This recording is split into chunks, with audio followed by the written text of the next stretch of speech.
I'm Atra al-Nashar in Washington. Trump administration officials are preparing to meet with their Chinese counterparts in Geneva this weekend for long-awaited talks about tariffs. The two sides are keeping expectations low as this trade war has further damaged relations between the two adversaries.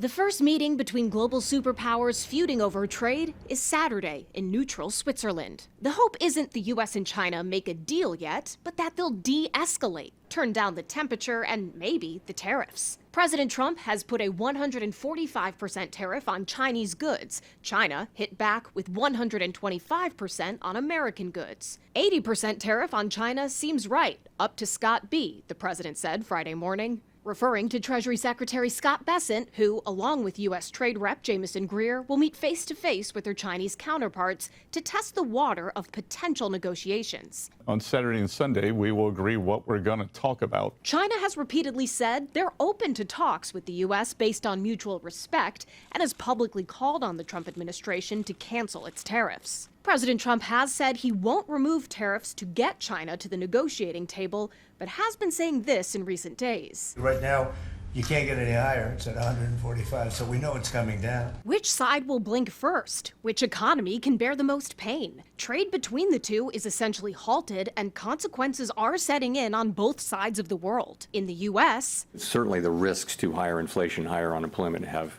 increased. Businesses and households very broadly are concerned. And in China, the number that we saw from April for factory activity was disastrous. There are no good storylines in the Chinese economy these days. Another thing American and Chinese leadership have in common, publicly insisting their economies are booming. Chinese officials constantly issuing posts like these, in English, projecting a prosperous China. And President Trump, when asked about a steep drop in shipping container traffic on the West Coast as a result of his tariffs, said this. And frankly, if we didn't do business, we would have been better off. Okay, you understand that. So when you say it slowed down, that's a good thing, not a bad thing. The president was asked if he'll speak to Chinese President Xi Jinping after the weekend talks, and he said he might. In Washington, I'm Atra al-Nashar reporting.